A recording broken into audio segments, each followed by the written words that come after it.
man-child is higher estimated than a female child. Is it on?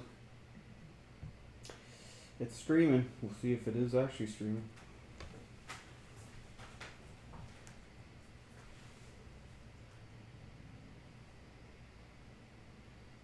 I hate when this happens, guys. Oh, what can you do? You really do so much. It says you went on for another 6 minutes here.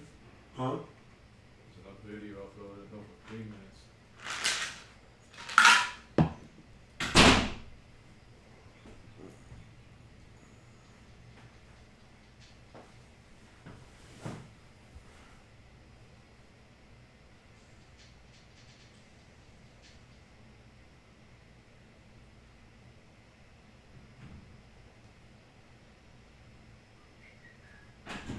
They can hear us. You ready? They can hear us? Yeah. You ready? Yeah, it's on. Oh, so it's going? Do an audio check. Mic is on too. Audio check. All right, audio check, audio check. Sorry about that, guys, but give me an audio check. We're trying. Just be patient. Guys, I hate when this happens. I'm not going to lie. You know what I'm doing right here? I'm literally pulling my hair. No, I'm just joking. Okay, that was a joke right there. That was a joke. So please let us know what you guys see. Can you hear us? Can you see us? All right. Look like we're getting tens. Man, I hate that. Well, I guess it's when you go live. I love you all. Enjoy the chat. Oh, Joanne. Hey, Joanne, hey, I'm about to answer your question here. No, we're getting calls. Is that Joanne?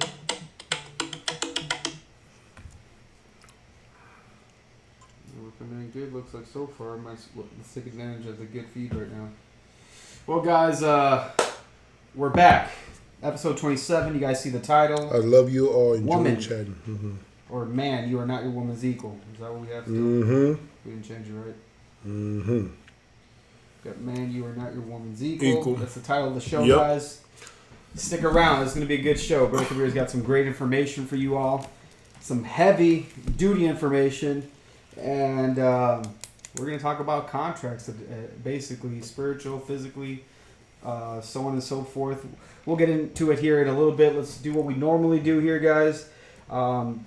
Last Shabbat service, great Shabbat service from our shepherd, Pastor Charles Dow Jr. If you guys missed it, make sure you guys go to the Straightway website and check it out, straightway.com. You'll be able to see all the streams, or at least the live streams there, the last live video. And then also, if you're not able to watch it on the website, you can always go to Brother Daryl's page, and Straightway Tech Team uploads it as well. And then you can also catch it live on Straightway Live on YouTube. So make sure you guys go back and watch it if you did miss it, and don't be afraid to watch it again if you even did see it live. It's always good to refresh your memory. So anyway, also Sister to Sister last week. Was there a Sister to Sister? I think I missed it. So I'm trying to remember. Sister to Sister with Sister Ashley and Sister Jennifer. Oh yeah, Elder Becker was on there. Elder Becker. Oh, Elder Becker. That's right. Mm-hmm. I remember seeing that. I did watch it. He was on there. He was on there. Yeah, Elder Becker was on there. It was a great show. Guys, go and check out the sisters' YouTube channel. It's called Straightway Helpmeets. Mm-hmm. If you guys missed it, go make sure and support. Watch Sister Jennifer and Sister Ashley, as they do a great job speaking life and really in many ways exposing the nature of a woman. So it's always good to get educated there, right, Brother Kabir? Mm-hmm. That's where I got a lot of my. I learned a lot. I learned a lot from that. It was a wake up call. Yes, sir. Been so lied to in this Greco-Roman culture. Matriarch society that makes you worship women, and even trick you into thinking that if you worship women and treat them like they're reverence them, that they treat are them like they're your equal. You're equal. Yeah. Right. That you're loving Christ, and in actuality you're hating Christ. So. Very true. But anyway. Yes, sir. We didn't have a brothers segment this past Thursday, but we'll get to further announcements later on. Brother Kabir. Yes. Man, you are not a woman's equal. What does that mean to you, and why did you choose that title, brother? All right, guys, we're going to get into it. First of all, let me just say this before we get into the show. Hey, the Feast of Trumpets was awesome. It's always been the Feast of Trumpets. Visitors. Yeah, we had visitors. We had a full house. Full house in the sense of the sanctuary where we have it in the basement there. Pretty full, close to 30 people were there, and 30 people was there. We had people from Minnesota, right? Mostly Minnesota and Wisconsin. And Wisconsin, yep, with Brother Jim. And then we had your family out here, your father and your brother Claudio and his wife and children. So it was, and then my brother was here to pick up So I had my natural brother Foley. He actually had a good time. He actually fellowshiped with us. So he saw that we weren't all that weird. That we actually cool people. We can kind of hang in with the best of them. So anyway, so that was good to have my older brother here. Just to see how we operate. So, but yeah, it was a good feast. This is, if you guys don't know that, this is the first feast when I came into truth 2 years ago. So the Feast of Trumpets is special because that was the first time that I got to experience the Feast of Yah. One of Yah's feasts, found out the fifth step in Pastor Dow's message. Yep. And it was the first time I got to be able to see straightway. It was everything. It was the first of everything. So anyway, that's that. So let's get into the show here. Anyway, guys, so I called the show "Man, You're Not Your Woman's Equal." Okay, as I was thinking about the title of the show, one of the things that I've been getting a lot on my KGB Live emails, on my YouTube channel.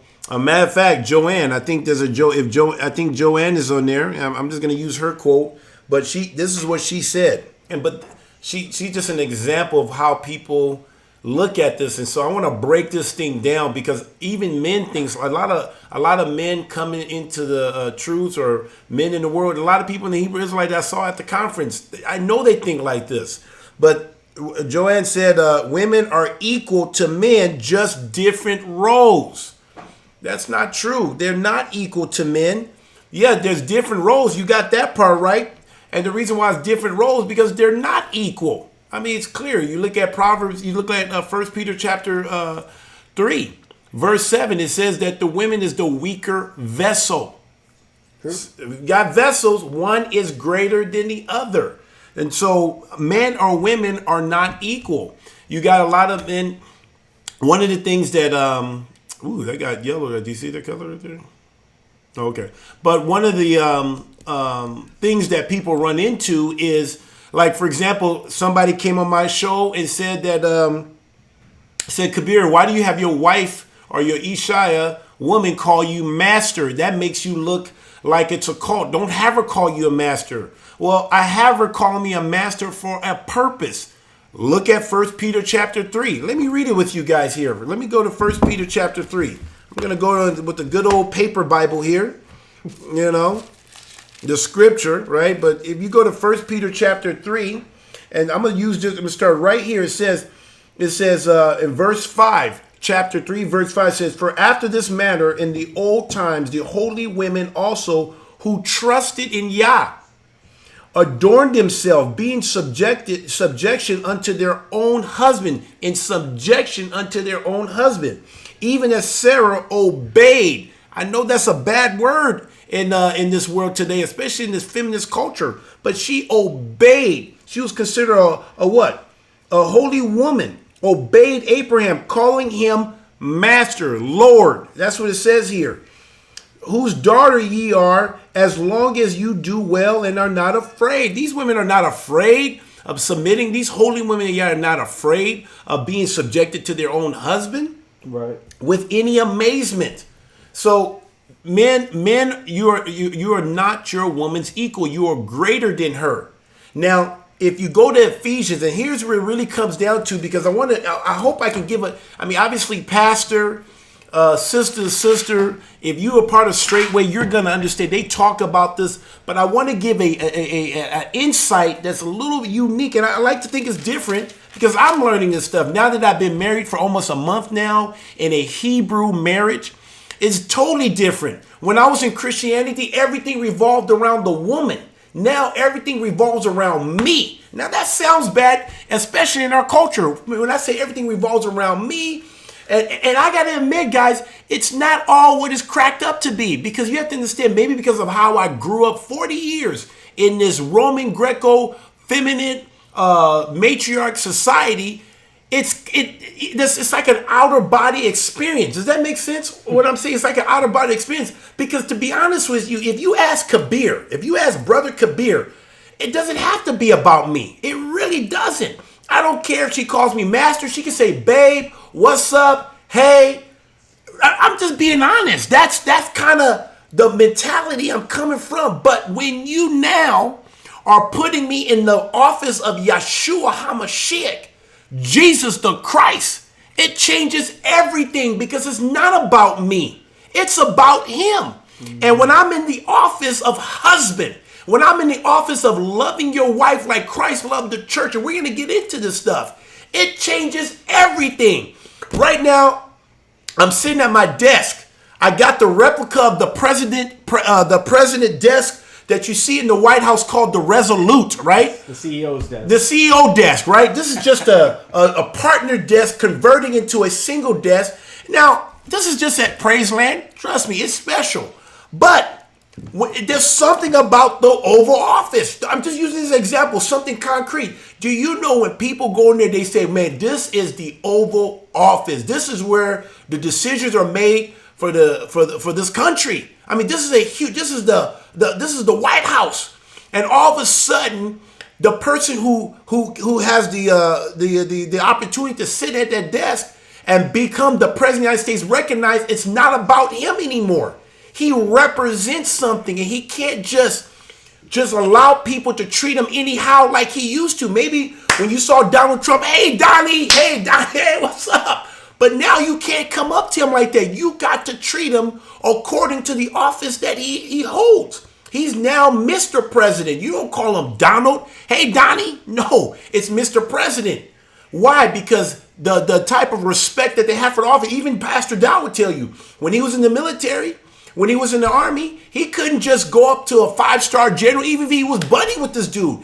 They had to recognize the office of general or captain or sergeant, whatever their rankings are. It wasn't about the person. It was about the ranking. It was about their position, right?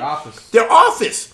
So a man has an office. A woman has an office. Children has an office. We all have our role, and it's not equal. I'm about to show you. But if you turn here with Ephesians, is it buffering? Oh, man. Is it buffering? Guys, give us a quick audio check and video check. You guys, are we buffering? Are you guys following me? Man, if it's, I tell you, this is one of these. Are we good? No, it's not buffering. It's not buffering? Okay, good. Okay, 10 now. Okay.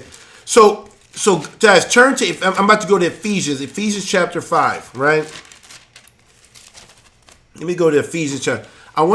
If you go to Ephesians chapter 5, verse 32, if I can get here, man. Hold on there, guys. Wait. Okay, Ephesians 5. Okay, verse 32. This is where the whole show's about here for me, right? Ephesians, and I'm going to go back. It says, this is the great mystery. When you read Ephesians chapter 5, 32, it says, this is the great mystery. But I speak concerning Christ and the church, or the assembly, right? There is a mystery. And since I've come into this truth, I now have figured out the mystery. Everything is connected. Everything is so beautifully connected. The way a man treats his woman and the way the woman treats the man tells you a lot about where they are in their relationship with the Most High. You as men can tell you can tell where you are. If you don't know where you are with the Most High, look how you deal with your woman. Look how you allow her to do things, or you can look at what you allow her to do, or what you do or what you allow her to do or don't do. You can tell where your relationship is. Let me give you an example. When I was in the world, when I was in Christianity, right? My wife didn't have to reverence me. I did not demand for her to reverence me or respect me. She did what she wanted to do, when she wanted to do, how she wanted to do it. It wasn't even, if I was to correct her, she can give me attitude, and I'll just say, okay, let me just walk around. Let me try to avoid her. Let me not try to rock the boat as long as I can do my thing, or maybe I want to, make some loving I want to have some, make love to my woman or something. But if I, make sure she's happy, all of this stuff, this is what I did. But it was all about me. It was really about me. It was really about me, about my selfish desires. It wasn't about the children. It wasn't about Yeshua. It was just about my pleasures. It wasn't even a big picture. I wasn't even loving her like Christ loved the church. I just wanted to make sure that I had my own peace and didn't want to, rock the boat. But that's not love. That's not how y'all was. Did not Jesus rock the boat? Oh, yeah. Did he not turn over tables? Did he not rail on his disciples? Did he not say, you of little faith? Come to me. I mean, Jesus did not care. I mean, he didn't care so much about rocking the boat. He even says, think not that I've come here to bring peace. I've come here to bring a sword. I've come here to bring division between a man and his wife and his children and his parents. I mean, he came to rock the boat because he was about his Father's business. He was about doing the will of the Father. And that's what we men need to be about. But I want to show you something. So when you are allowing your woman to disrespect you and how she carry herself, from her countenance, how she address you, how she serves you, how all of that stuff says that is exactly how you are with the Most High too. She is a reflection of you. When you look at 1 Corinthians 11, did they say not the woman is the glory of man, and the man is the glory and image of Yah? So your woman is truly a reflection of what you are. I can tell you tell me if I'm wrong, Brother David. No, you're I can tell you what a man's walk with the Most High by looking at what he allows his woman to do or not do. Exactly. You can literally tell. I've talked to, especially talking to these Christians, it's so overtly obvious. He said, well, I don't need her to call me master, or I don't need to test her to see if she loves me. Okay, so that means you telling me you don't think Yah tests people to see he loves him. But when you have somebody like me who's gone through some horrific stuff to show the love that I have for the Most High, he said, well, here's a word people say, well, I'm not insecure. I don't need to test my woman to see if she love me. So if you're saying you're not insecure, are you saying that Yah's insecure? Because if you look at Deuteronomy 13, does he not say he tests us to prove, to know if we love it or not? So men, if you truly love the Most High, you should demand from your woman what you demand of yourself from the Most High. But if you're not demanding much of her, it's because you don't expect much of yourself with your relationship with your husband, your master, Yeshua HaMashiach. Does that make sense? Mm-hmm. Total sense. So when you look at this, guys, when you go, what does the Bible say? The Bible says to love. Let me go here. It says right here, husband, love your wives, even as Christ loved the church and gave himself for it.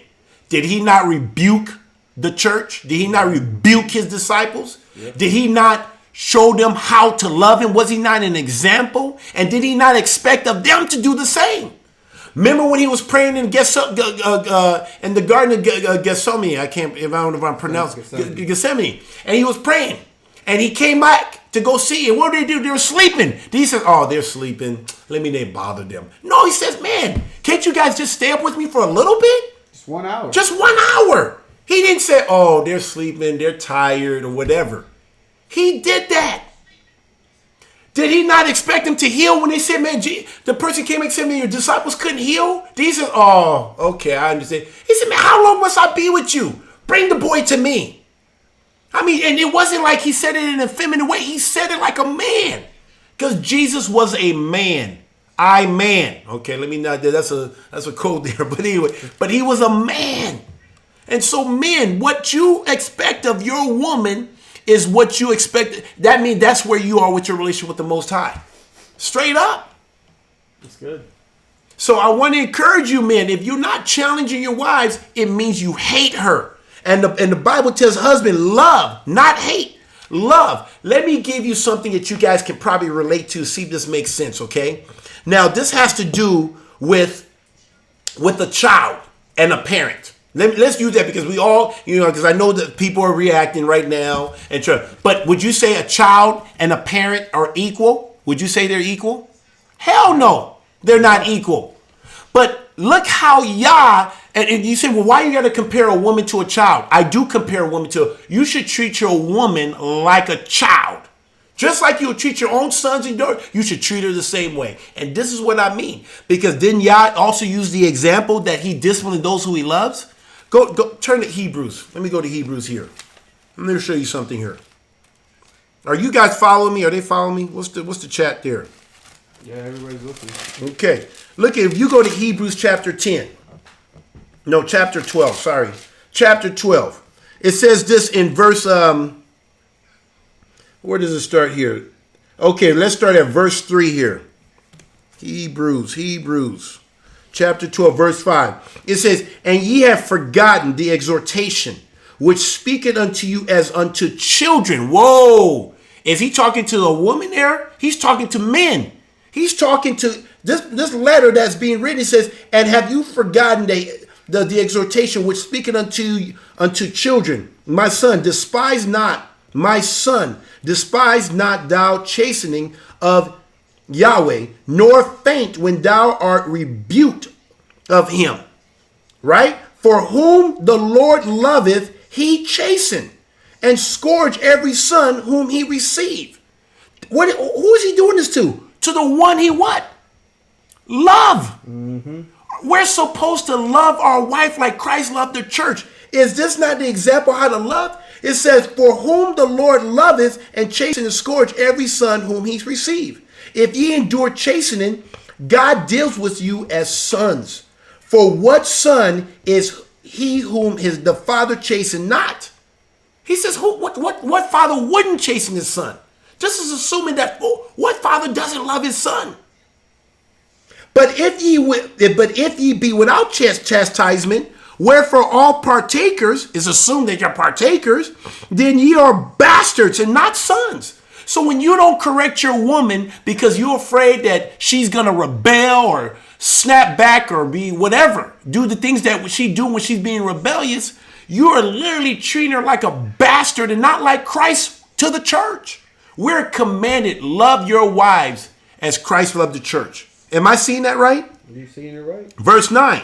Furthermore, if we had fathers of our flesh with correcting us, and we gave them reverence. Did this say that in there? And we gave them reverence. What is the woman supposed to do to the woman? What is she supposed to do to the man? The woman is to what? Reverence her husband. And we have these women treating their husband like they're their equal. And the men are allowing it. If your son said, what's up, dad? Or if I call one of my children, he says, what? I will beat the crap out of him. You don't say, what? Am I your mate? That's what my dad would say. Am I your mate? I'm not your mate. I'm not your equal. You don't say what? Like I'm some guy off the street. I'm your father. But it's the same way with a woman. Don't talk to me like I'm your mate. I'm your husband. I'm your master. Is this your property? You're my property. Woo. Can you imagine a horse saying, what? Man, I'm like, what? What the hell? Guys, it says right here, and we gave them reverence. Shall we not much more be subject? They're using the same word. Subjection unto the Father of the Spirit that lives. For they verily for a few days chasten us after their own pleasure, and he for our own profit, that we might be partakers in his holiness. Now, no chastening, for a present seems to be joyous. Trust me, when you correct your woman, it's not going to be pleasurable. She's not going to like it. She's going to give you her sad face. I'm experiencing it. But I love that woman, and so if I have to correct her, that's how I'm going to correct her. But before in Christianity, you know what I've done? I wouldn't have said nothing. I would say, oh, she started to cry. Let me back off. I'm not going to say nothing. Then you just avoid it. But avoiding that is the most hateful thing you can do. I know it because I did it for 16 years. Can you relate? I know you're a Hebrew man, so you may be different, but what we've talked about before, brother, even just recently, understanding the fact that even with Satan, right, when an idea is presented and you ignore to address it, you've actually agreed with it and put yourself subject to that contract. Mm-hmm. Talk a little bit about that. So listen to this. Men, when you allow your woman to act that way, to be rebellious, and you're not demanding respect from her, when you're not testing her, when you're not loving her like Christ loved the church, you are hating her. You are actually in agreement with her rebellion. When you keep your mouth shut, when you avoid her, you are literally in agreement with what she's doing. Let me show you here. You're saying you're allowing her to do it, yes. You're allowing her to do it. That's what I did. Guys, this is from experience, guys. I'll put myself on the sword to let you guys. I'm not ashamed to say what I used to do. You know why? Because it made me a better man. I'm not going to do it again. I'm not going to do it again. You know what I told Bree the other day? I told her today. I said, you're probably the first woman I've ever truly loved. Now, people think it's all about feelings, emotions. No, I'm loving her, meaning I'm correcting her because I recognize who I am in Christ. I recognize who I am in this marriage. I recognize who she is. You're taking your responsibility. I know my role. My role is to make sure that I love her like Christ loved the church. If this is not acceptable for Christ, it's not acceptable for me. Come on. But it's not about me, but it is about me. Does that make sense? Makes total sense. Now, if you ask the man Kabir, I really don't care. In the flesh, that was the old man. But I'm in the new man, a new creation. And I'm a man of Yah. So I can't allow my woman to disrespect me. So when she does, I got to rebuke, correct her. Do you guys hear what I'm saying? And the reason why I'm sharing this because it's so new, because I wouldn't have done the stuff that I'm doing right now in Christianity. Wouldn't have. Especially in Christianity, it's considered a sin. You would have been rebuked publicly. For you would be called control freak. You would be called abusive in Christianity. That's what I'm saying. Christianity teaches you how to hate Yah and hate your neighbor. How to hate your wife. They actually think they're loving their wife, but they're teaching you how to hate her. But look at this. Go to Numbers 30. I want to show you something here. I hope, man, I hope I'm doing line upon line, precept, but here, if you look at Numbers 30, right? Look at Numbers 30. What happens when a man, and I'm going to show you again why men or women are not equal. This is a perfect example why men or women are not equal. I'm going to start from the top. And Moses spake unto the heads of the tribe concerning the children of Israel, saying, this thing which the Lord had commanded. This is a command. It says, if a man vows a vow unto the Lord, or swear an oath to bind his soul with a bond, he shall not break his word. He shall do according to all that proceeded out of his mouth. Man, you are different. You are not equal to a woman. You are greater than a woman. Woo! I got me another verse just to back up what I'm saying. I know people are saying it. In Christianity, they said, oh, the men or women are equal, but they got different roles. Bullshit. They don't, it's not just that. They're not equal. The Bible backs it up. And if it's different, tell me. Show me in the Bible where they say the men or women are equal. That's another lie that you hear in Christianity. And you got people who's coming into the truth, bringing that Christian mentality in here and allowing their wife to disrespect them. If your wife is not reverencing you and respecting you, that's a reflection on you, man. And two, you can't demand more from her that you're not doing yourself. So a lot of reason why you're not demanding respect from your wife, because you're not doing it yourself to your master. Ooh-wee. And the only reason why, now if you will truly reverencing your master, guess what? It will be very easy for you to reverence her, challenge her to demand for her to respect you. So a lot of reason why a lot of you men do not demand respect from your woman, because you're not respecting and reverencing your master, Jesus. They're not ready for it, bro. Do you guys hear what I'm saying? That's where it really comes from. See, I can tell my woman that demand more from her because I'm doing it. She sees me now behind closed. She knows what I'm about. Come on. But a lot of you worry about your woman saying, well, you're not doing it. Well, you want me to do this. Look at you. That's why you don't say it. I remember in football, let me tell you a little bit of football story. It's kind of like in football, right?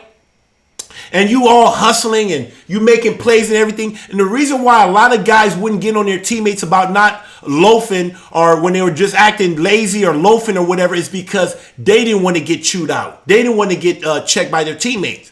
Because once a teammate, not a coach, but once a teammate called another player out and said, man, pick it up. Pick your shit up, man. Pick it up.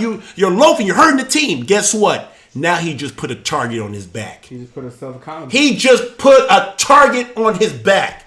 Because now, what do you think all his teammates are going to be looking? Oh, okay. Okay. Because when he started loping,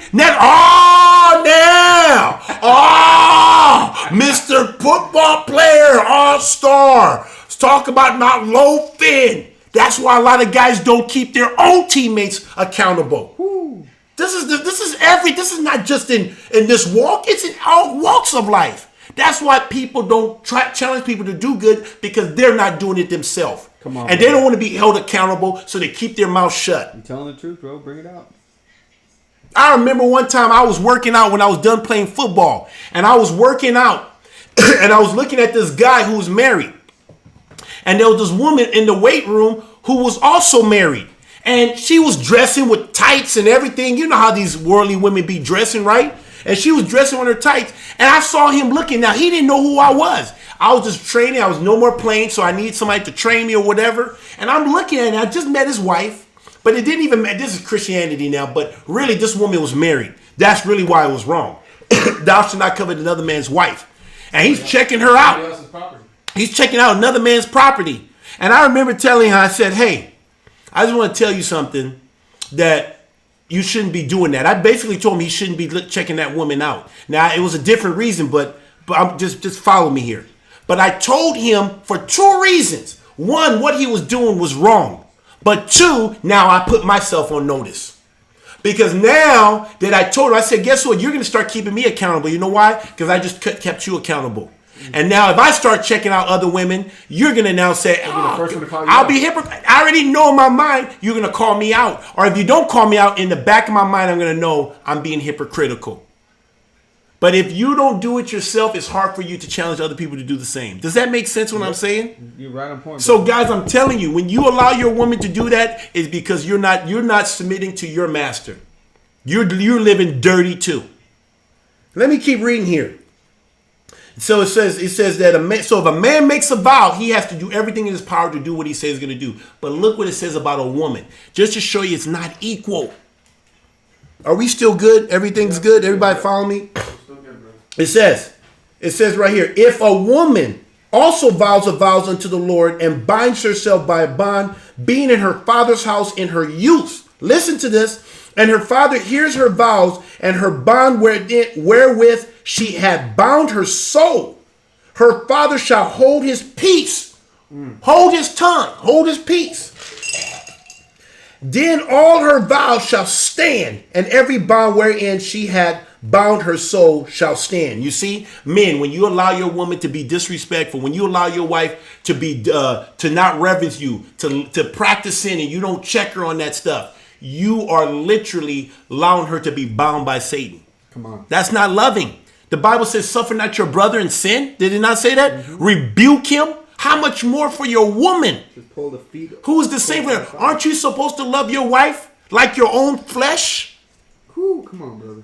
It's hateful. Preaching. I know the world makes it seem like correcting your wife, it's controlling. They use words like control, abuse, emotional abuse, verbal abuse. But guys, I'm telling you, it's hateful. Christianity in this world teach you how to hate Yah and hate your neighbor and hate your wife and hate your children. They even saying giving your son or spanking your child or whipping your child is abusive too. They even teach you how to hate your own children. Especially protected child service. They're saying they're doing what's in the best interest of the child. Bullshit. Look what's happened to my children.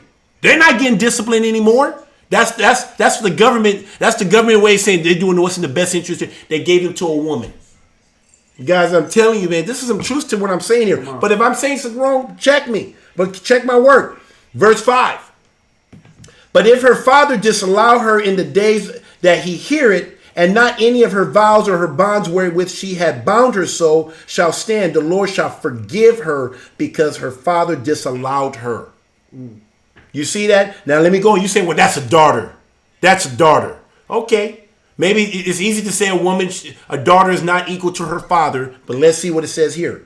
And if she that had, we're about to get in verse 6. And if she that had at all an husband, and when she vowed and uttered out of her lips wherewith she bound her so, and her husband heard it, and held his peace at her in that day. He heard it, then her vow shall stand, and her bonds wherein she bound her so shall stand. So the husband and the father are one and the same. When that they're equal. They seem like they're more equal than the woman. Does that make sense?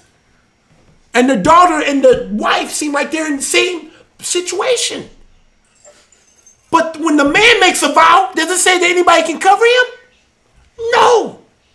So a man and woman is not equal, but I'm going to show you. I'm going to show you because my brother Freddie, I love this man. He just showed me something. I had a laugh. Shackle. I read the Bible 8 times, but I must have missed something there. Woo-wee! Here's the kicker. Right? Wow, man. Let me read verse 8. Man, listen to this. But if her husband disallow her on that day and he heard it, then he shall make her a vow which he shall vow, and that which she utter it with her lips, where she bound her soul of none effect, and the Lord shall forgive it. Isn't that amazing? That's why the man is supposed to cover the woman. Think about it for a second. Now, guys, this is my opinion. I haven't confirmed this, but this is my opinion. But there may be some truth to what I'm saying.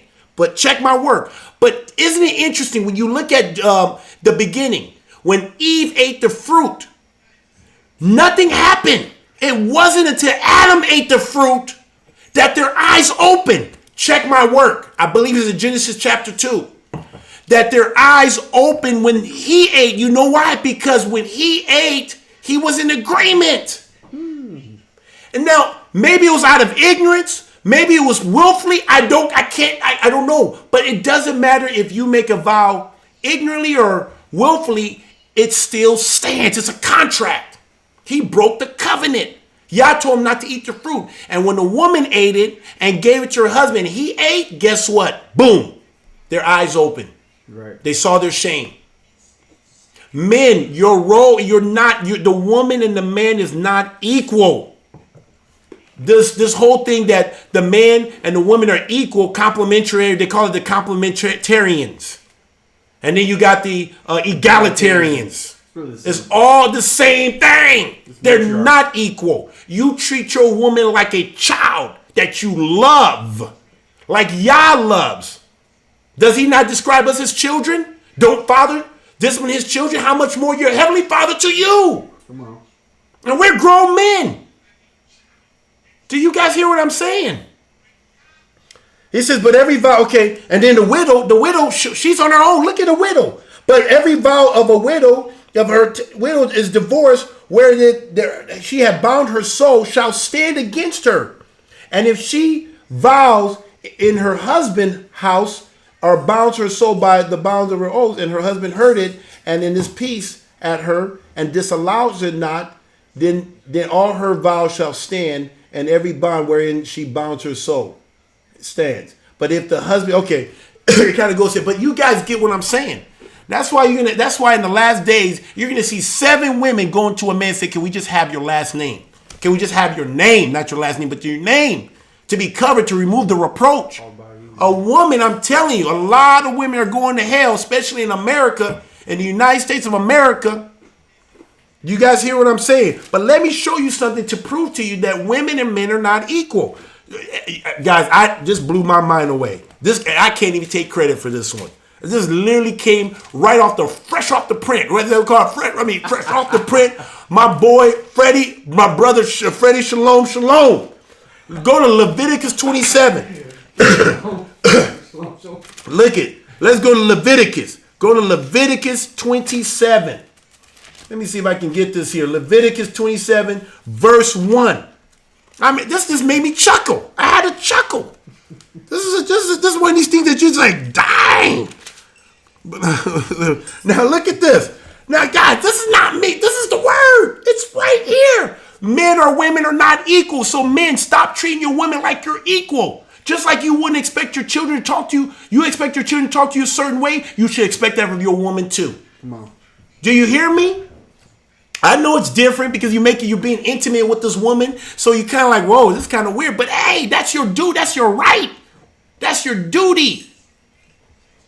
Listen, And the Lord spake. Look who's speaking. And the Lord, you guys know, as Yah spake unto Moshe, saying, speak unto the children of Israel, saying to them, when a man shall make a singular vow, it's talking about vows again, but listen to this, and the person shall be for the Lord by estimation, and thy estimation shall be of the male from 20 years old even until 60 years old, even thy estimation shall be 50 shekels of silver after the shekels of the sanctuary. And if it be a female, the same age, everything, let's see if it's equal. We should get 50 shekels out of this one.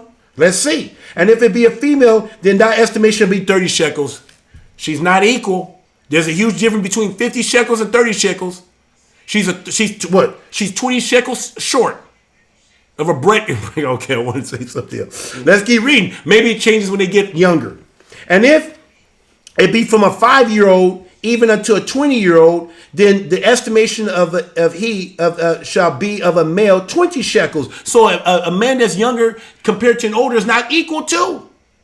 And for the female, 10 shekels. And if it be of a month old, even 5 years old, the estimation of the male shall be 5 shekels in the silver. And for the female, the estimation shall be 3 shekels of silver. And it goes on and on. Now, when they get older, it does go down, but that has to do with their vows. You know, when they get older, things happen. But still, if you read through that whole thing, check my word, the woman, even in old age, she's still not equal to the man. I can't make this thing up. So, men, treat your woman like a child and not like your equal. She's not your equal. I know it's hard, guys, what I'm saying. I know I'm speaking because I'm trying to destroy the lies that we've been taught for so many years. Because if you truly love that woman, you wouldn't allow her disrespecting you, because when she disrespects you, she's really disrespecting Jesus. You have to understand who you are in Christ. You have to understand your role. Look what it says in Ephesians. When you read Ephesians chapter 5, it says it right there, how a man and a woman should love each other. This is the great mystery. It says, wives, submit yourselves unto your own husband. Like what? It gives us an example of how a woman's to treat her husband. Not as your equal, as unto the Lord. For the husband is the head of the wife, even as Christ is the head of the church. Can you say, if Jesus came in here and told me to do something, what, Jesus? What do you want?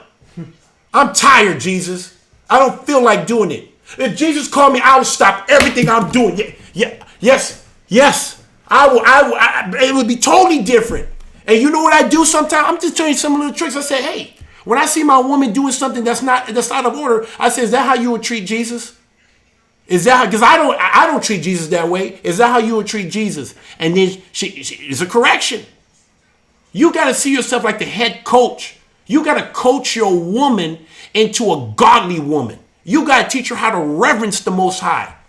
That's why when a woman has questions, she's supposed to not ask anybody, go around asking people. She's supposed to go home and ask her own husband to teach. It's our job. We have a duty to water them with the word, to teach them. But if you're not doing it, it's going to be very hard for you to hold her accountable to something you're not doing. And the reason why a lot of you men are not doing it is because you're not doing it. It's a telltale sign. I can tell you a woman's relationship with the Most High by how she treats her husband. And I can tell you about the man's relationship with the Most High and what he allows his woman to do or not do. Does this make sense? Total sense. You're right on point, bro. If you treat your woman as an equal, then that means you see yourself equal to Jesus. Come on. Because let's see if this works. Is me and Jesus equal? Am I equal to Jesus but just different roles? How does that sound? Me and Jesus are equal. Sounds like double speech. Me and Jesus are equal, but we got different roles. How does that sound when you do it through the test with that? Does that sound right? Jesus himself never even considered himself equal to the Father. If you can't scripture it, I can't picture it. That's a good one. If you can't scripture it, I can't picture it. If you can scripture it, I can picture it. We're trying to stay away from Bible it, believe it. But if you can scripture it, I can picture it. I'm no rapper. I'm just, But anyway, do you guys hear what I'm saying? So if it doesn't work with my relationship with Jesus, this is what I always do. Let's say my woman, and I'm not saying this happened, but let's say she says, well, how come I got to do this? I say, okay, let me do the test here. Let me see if this works here. Jesus, we're equal, but we just got different roles. People will say that doesn't even make. I mean, how does that sound to you? Me and Jesus are equal, but we got different roles, Dave. How does that sound? It doesn't sound like anything. It doesn't sound anything. It doesn't make sense. Do you guys think that we're equal to Jesus? Jesus himself, who came here to be an example, didn't even consider himself equal to the Father. Does he not even say that no servant is greater than his master? If they persecuted me, how much more would they persecute you? Right. He even said that. So even Jesus is saying that a master and a servant is not equal.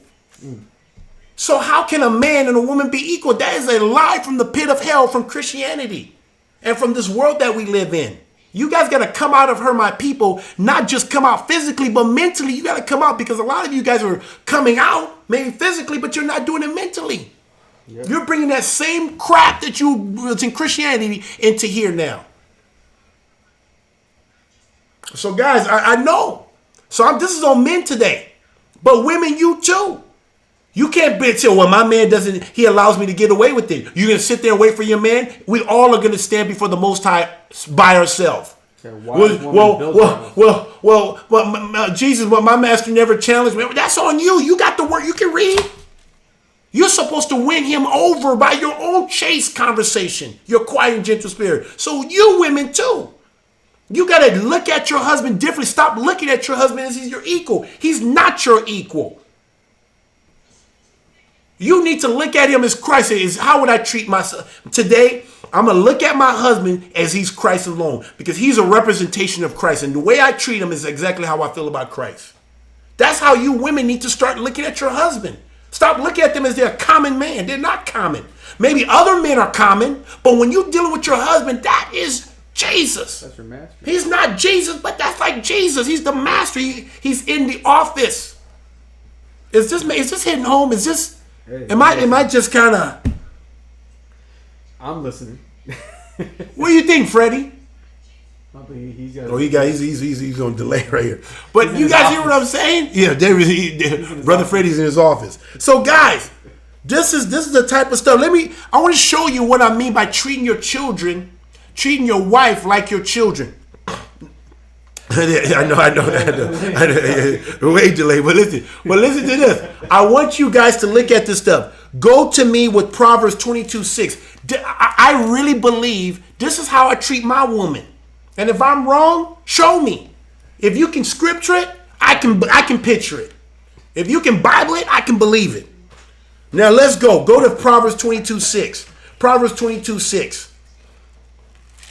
Let me go to Proverbs. I'm going to show you a whole bunch of stuff in Proverbs 22 and Proverbs. But go to Proverbs 22:6. And I'm not saying she's a child, but she is a child. You're supposed to treat her like, are you supposed to give your child your strength? No. You're not even supposed to give a woman your strength, according to Proverbs 31:3, right? But look what it says in Proverbs. It says, train up a child in the way he should go. And when he is old, he will not depart. Do you see that? Go to Proverbs 19:18. I want to hit all this stuff. Look at this. Train your woman. She needs you. You can train her. If you're not doing it, it's hard to train her. I am training Bree. That's what I'm doing. Sister Bree, Mount Ishaya. I'm training her so that if something ever happens to me, she knows exactly how to conduct herself when the Most High shows up or whatever. I'm training her. And just like a coach, it's not fun all the time. It's not always fun. Let's just get in bed and boom, boom, boom. There's a time for everything. There's a time to have fun. There's a time to get serious. There's a time to cry. There's a time to laugh. There's a time to eat. There's a time not to eat. There's a time for everything under the sun. Man, if you truly love that woman, stop just using her for your own pleasure. There's nothing wrong to have her. She's there for your pleasure, but love the woman. And loving her means correcting her. Would you not correct your child? Doesn't Yah correct us as like we his child? How much more to your own woman? I'm going to show you here. Proverbs 19, what did I say? Proverbs 19, 18. Look what it says here. It says, chasten thy child while there's hope. Your woman is alive with you. Chasten her. And let not thy soul spare for his crying. Well, Kabir, what does this have to do with a woman? You know what a woman can do when you correct her? She start giving you crocodile tears. She start pouting. She shut down, don't want to talk. And then all of a sudden, you say, you know something? These are stuff that my ex-wife used to do to me that made me uncomfortable to correct her. Mm-hmm. Even to the point I said that even if she's freaking literally just straight out sinning, I'd rather keep my mouth shut as long as she don't bother me and the children, I'm good. And that was hateful. That was hateful. Spare not. If your woman's that you spare not, even if she gives you attitude. And you still do what you need to do with her, no matter what. Go to 22:15. Proverbs 22:15. I hope you guys see the precept, I believe. It says, foolishness is bound in the heart of a child, but the rod of correction shall drive it far from him. Women do have a lot of foolishness in her, guys. I'm being honest. That's why we need, sometimes they just, they're just women. That's why the Bible says be patient with them. Don't be bitter because it can be fun. You got to be patient. A man that married you suffer, so you got to be patient. But foolishness in them, you got to correct them. You don't correct them, you allow them to be in their state. Does it not say suffer not your brother in sin? How much more your woman? Does this make sense? I know I'm getting hard on these men, but I'm speaking to you women too. Yeah. I'm about equal opportunity. So I'm getting on the men. You say I don't get on the men. Equal opportunity. Yeah. It's about opportunity, not they're equal, right? Exactly. Go to Proverbs 23, verse 13.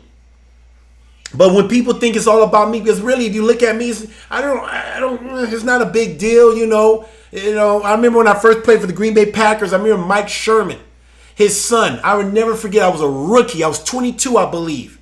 And I remember he said, yes, Mr. Gbaja-Biamila. I was surprised he could say Gbaja-Biamila. But he called me Mr. Gbaja-Biamila. Bro, how do you think I reacted? You think wow, yeah. No, I felt old. I was more concerned about me. I'm like, bro, no, you can just call me Kabir. It sounds like you're talking to my dad or something. And I said, wait a minute. That's right. He should call me Mr. Gbaja-Biamila. Because his dad told him, when you see these players, you respect them. You honor them. But I was thinking more about me and wasn't even considering the state of where he was. He was just a little boy. What should he call me? Kabir? I'm a grown man. And his dad taught him, you call these players, when you're around the players, you call them Mr. So-and-so. Right. So now you're changing. And I'm here telling him to just don't listen to your father. You call me Kabir. And he kept saying, yes, sir. Yes, sir. He still giving it. I'm like, bro, man, I'm Kabir, man. I'm Kabir the young dude, man. What you calling me? I'm 22. I'm still rook. But it's not about me. I hope you guys hear what I'm saying. Is this making sense? Making lots of sense. I'm not following the chat, so you guys, if I'm off, let me know.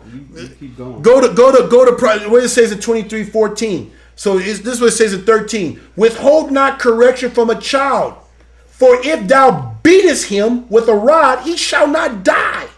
Come on. Thou shalt beat him with a rod. In CPA, it's a sin to beat your child. It says beat him.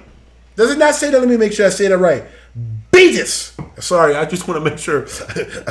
Him with a rod, he shall not die. Thou shalt beat him with the rod, and he shall be delivered, and you shall deliver his soul from hell.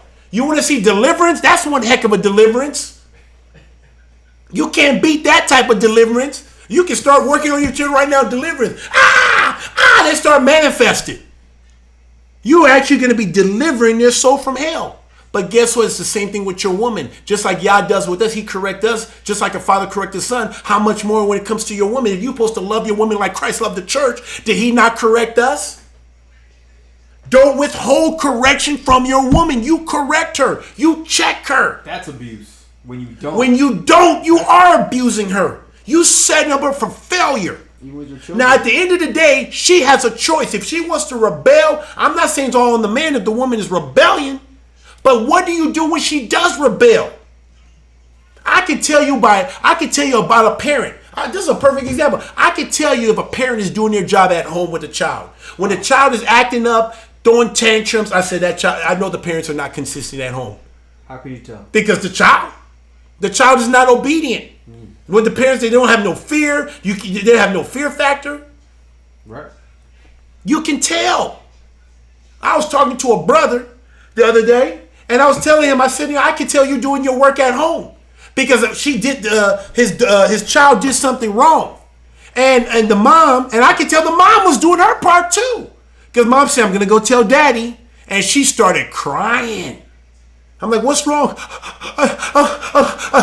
She had fear for whatever was coming. Just to hear the word, I'm telling daddy.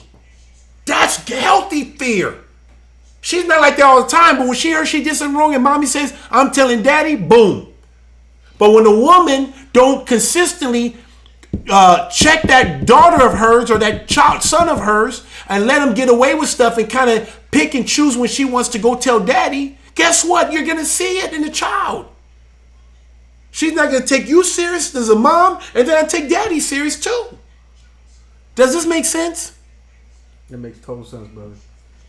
You can tell, and I saw before how this child was, and now when I see this child, I can see that the father has literally been doing his homework, and I can even tell that the woman is doing her work, because a lot of the stuff that's happening is when daddy's not there, it's happening with mommy, but mommy now is loving that child, and now reporting to daddy every single time. It's so consistent. When mommy says, I'm telling daddy, it's a done deal. There's no, okay, if you're not using it to negotiate, well, if you do this, I won't tell daddy, okay, I won't tell daddy this time. When you start doing that to your child, you're setting them up for failure. You're not doing them any good. No, you're not. So a father and a mother can hate their child when they withhold correction. But guess what? Same thing as a husband. When a husband does not correct his woman when he's in the authority to do so, he's in agreement with what she's saying. You're right, brother. Man, I'm telling. Let me keep going here. I checked that out. Look at guys. I'm gonna show you. Proverbs 29:15. Go to 29:15. And I tell you guys, this is how my brain works out. Sometimes just like, man, it's the same no matter where you are. If you're a child, it's the same to the person. It just keeps going all the way to Jesus. Jesus submitted himself to the Father. He was about the Father's business. Whoever does the will of the Father is my mother, my brother, my sister. He showed us how to submit to the Father. He showed us how to love the Father. He showed us how to love our brother. He literally came down here in the flesh to manifest and show us how to do that. And those who are born of him will do the same. Come on. 29:15. It says, the rod and reproof give wisdom.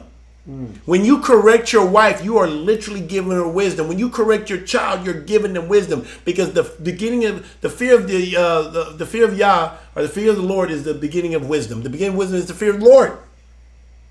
It says the rod and reproof gives wisdom, but a child left to himself bringeth his mother shame. Left to himself bringeth his mother to shame. Where's that translate?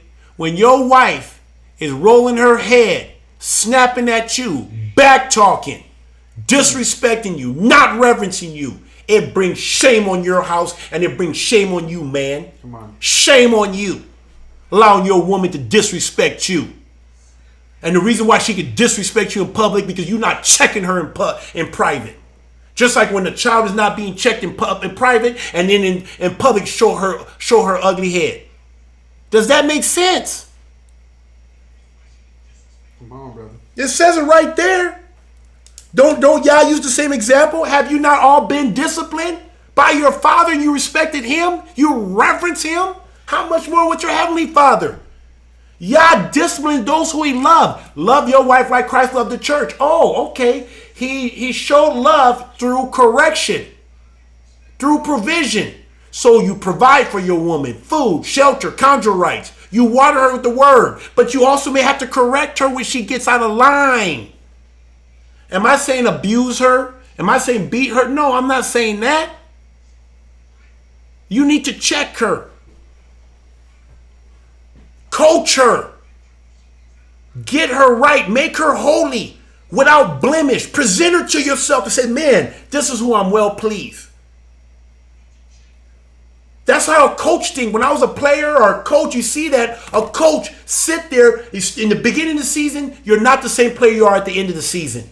And the whole time they're molding and shaping us and how we think, how we play the game, how we hustle, how we do everything. But if they're just letting us jump off sides, pulling face masks, getting flagged all over the place, blame undisciplined. Who do they blame? Fire the coach. Why are you firing the coach? He's not out there because the players is a reflection of the head coach. The players is a reflection of the position coaches, the coordinators. If they're allowing this to go all the way down where the players are undisciplined, hey, it's NFL season now. Check it out. Check it out. When you see players being undisciplined, pointing fingers, look at the interviews. It starts with the head coach. But it also starts with the GM too. It goes all the way up.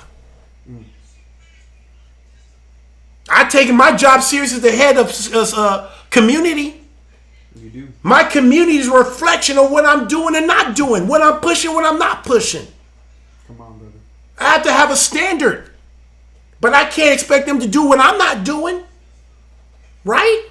You're right. It's like that, man. We got to learn to be men. Men is not just being men, telling people what to do. What are you doing? They're not doing something. And you know what the hardest part about my job being a community head or being a husband is when I have to correct. That's the hardest job. You don't think it'd be the easiest job. And I got people who are submitted to me. But it's still hard. Who goes around wanting to go around correcting people? But if I don't correct, I'm being hateful. I love my brother. I love my woman. I love my sister. I have to correct. Does that make sense? Brother, you're in a position of authority. When you have to correct, maybe it's fun for you. I don't know. You probably love doing that. You correct me? Tell him. Yeah, I mean, you correct me, and nobody likes to be corrected. It hurts for a little bit, right? But then when you consider what you're being corrected about, and you do a reflection on your soul, you're like, man, he's right. And the only reason why this ever even came up is because of a lack of soberness on my end. I mean, if I didn't do it, then I wouldn't be corrected. Mm-hmm. You know what I'm saying? And vice versa. But I know even for you or for anybody who, when we have to correct, it's just like it's not you good. know, like, hey, I get to correct. Come on, this is my. I'll give you and he brought it up, and this is a good example. But I had to correct David this week. It was some stuff that is a standard that I want. We had to make some changes. Yep. But you have to understand, sometimes when you're working with somebody who's second in position or second in command that you depend on, he's like my coordinator. He's the one that has to be my steady oak. He has to keep things running because I could get pulled from any direction, but he has to keep that shit moving. Just like the head coach is going from position to position, but that coordinator is the one that all the players know that's going to be there. The head coach may or may not be there, but at the end of the day, the head coach is making sure the team is running has a certain standard. Does that make sense? Yes, sir. But when I had to get on him, that was hard because a coach and a coordinator, or in this case, me and David, you know, we spend a lot of time with each other, too much time. And we spend a lot of time, and you build a bond where it becomes like a brother. But now I need him to act a certain way, do certain things, and I got to correct him. And it's not hard because I still want to hang out with my brother. It's lonely sometimes being the head. Because I probably hang out with him more than I do with the other brothers. And he knows my intimate things I'm struggling, things like that. So when I have to correct him, it's not easy. And it's the same thing with a woman. Mm-hmm. It's even more intimate. So I understand how difficult it can be. So anybody that's a comedian, they know what I'm talking about. Can you imagine what pastor have to deal with? Whew. Bless you, pastor. Can you imagine all the elders in their communities and stuff, what they have to deal with? It's not easy. Now, maybe it's easy for me. Pastor make it look like it's easy. I don't think he likes doing it, but maybe he's a trained soldier. So he said even for a judgment, he's like, I can't even be there. Oh, judgment is hard. He said even for a judgment, I can't even be there. So guys, it's never if easy. you love your woman like Christ loved the church, you need to correct her. She's not your equal. Don't think she's going to figure this thing out. You need to rebuke her. If you won't allow your children to treat you that way, you need to do the same thing to your woman. And women, the way you treat your husband is exactly how you treat Jesus Christ. And men, whatever you're allowing or not allowing with your woman is exactly how you treat the Most High yourself. I don't care what you say, well, that's her. No, you're commanded to love her, to love her. Is that not what it says in Ephesians? To love her? Let me make sure I got through all my Proverbs. So you go back to, I'm going right back to my Ephesians again. Go back to Ephesians. I'm gonna go through that stuff because I want you guys to see the connection here, because when I see all these people writing things about men and women are equal, why you got your women calling you man? I mean, we got people who are Israelites who say they're Israelites and then saying, I want my woman to call me master. I want people to be like, wow, man. So that shows that they don't want to call you Yeshua. That's what I'm saying. Why should she be ashamed to call me master? If I'm her master, if she's shamed before man, how much if you're gonna be embarrassed to be a man, I'm gonna be embarrassed before my master. Did Jesus not say that? That's a good one right there. Did not Jesus say that? Come on. If you're ashamed of me, I'm gonna be ashamed of you. That out. This is biblical, guys. Just use the test. Just the mystery. It's the same thing. It's simple. The yoke is light and easy. It's right there. He gives us ways on how to be a husband. He gave us his husband. Love your wife as even as Christ loved the church and gave himself for it. Instead of saying, man, I want to make some love tonight or whatever you want to call it, man. I don't want, Or how many of you have you ever been in a situation? Let me ask you this stuff. You have ever? I know I've experienced this stuff.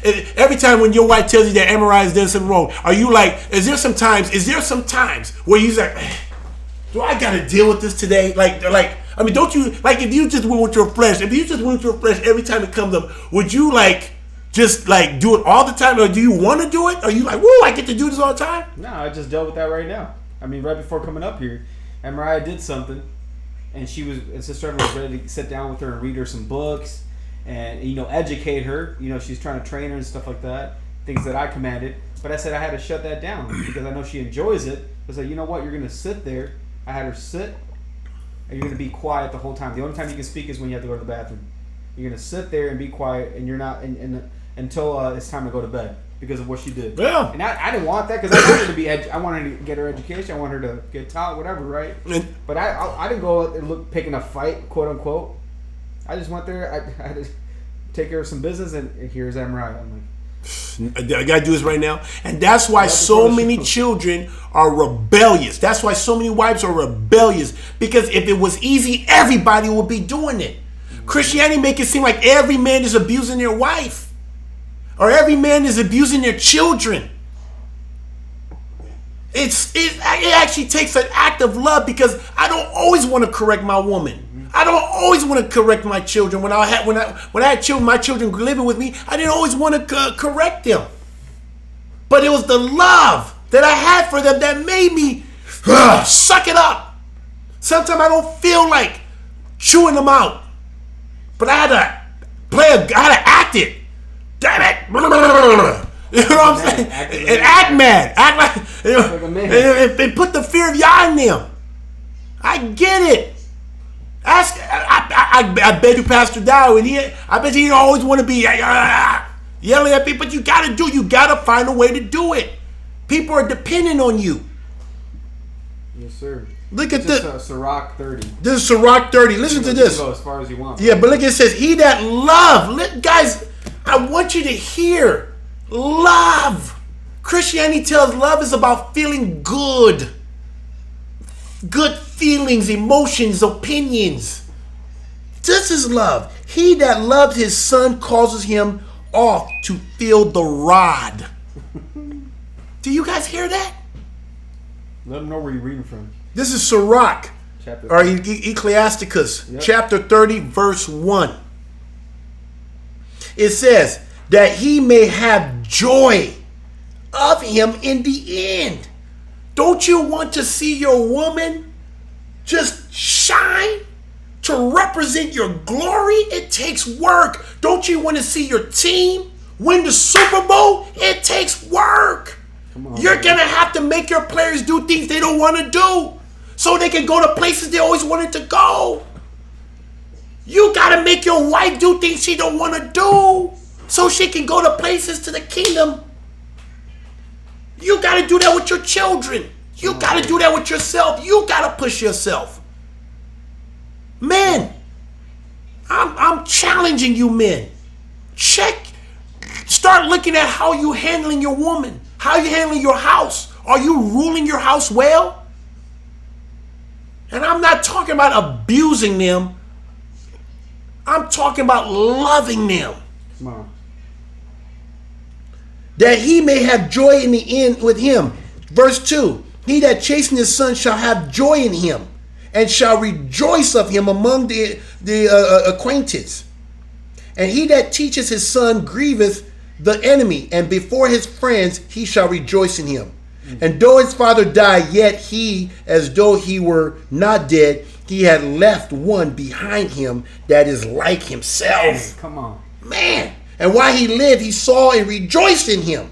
And when he died, he was not sorrowful. He left behind him an avenger against his enemy, and one that shall requite kindness to his friend.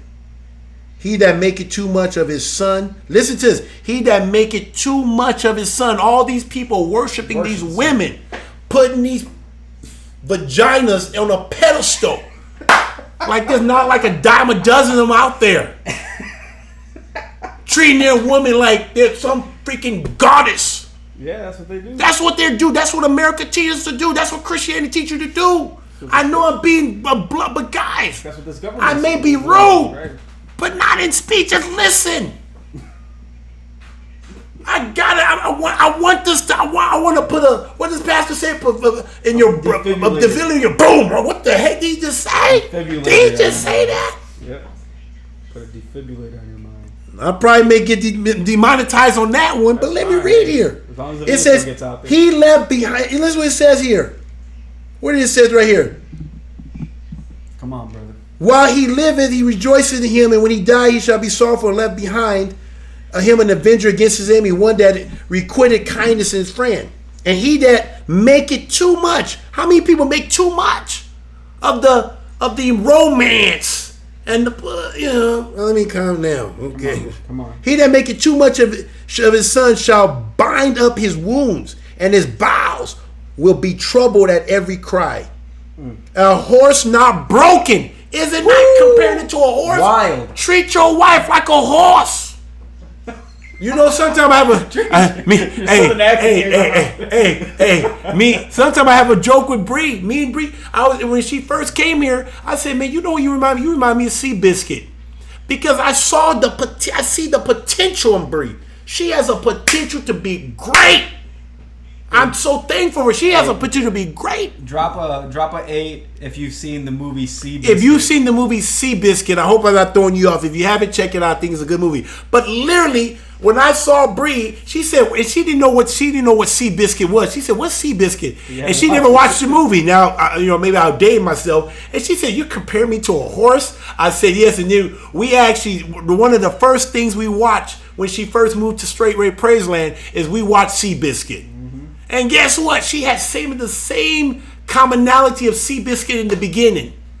Seabiscuit liked to sleep all day and eat. And guess what? That's what Bree wanted to do. But then community came in. It was like she didn't want to work out. And now guess what? If you guys came up here, now she's moving. She's moving with a different beat.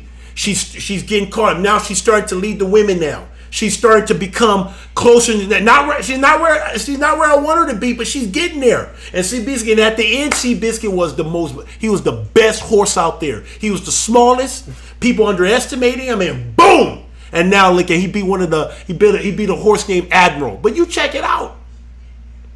Bree is gonna if she continues to follow my teaching, she's gonna be great in the king. She's gonna be great in Israel. I already told her, I said, do you know as you continue in this walk, there's people watching us. There's people also watching us to fail. Yep. There's little girls looking up to you. Maybe I know in your mind you're thinking, who am I? Who am I? Guess what? There's little girls looking. People, we have an opportunity at Testament. We have an opportunity to be great. Not just to be great for us, but to be great for Israel, to inspire Israel. That Israel can now start going back into the old path. Back into the old ways where men were men and women were women. Instead of this thing that we lost our way, but we're coming back. We're coming back. And thank Yah for Pastor Dow for creating an environment, teaching us about community, being an example of community, doing deliverance, showing us how to live this out in our lifetime. Hallelujah. Glory, hallelujah. And now we get to be an opportunity because of maybe all the stuff that, hey, maybe I went through shit and went through all the stuff with my ex-wife, lost everything, and now Yah can use this to bring glory to him. We, just like a woman brings glory to her husband, we now can be we can bring glory to him. Does this make sense? Mm-hmm. So look at it. And a horse not broken becometh headstrong, and the child left to himself will be willful. See, once again, left to himself will be willful. When you leave your wife to herself, she becomes willful. Whew. A horse not broken become headstrong. A child left to himself will be willful. And conquer that child, and he shall make thou be afraid. We can keep going, but guys, it's the same thing. I've seen it, guys. Living proof. Now, I don't know what my ex-wife would have done. I don't know. But I can tell you right now, I played some part in that. I'm not saying excusing her wickedness. But I didn't say anything. I was afraid to correct her. Yours truly. And I can blame it on Christianity, but at the end of the day, I was at the helm.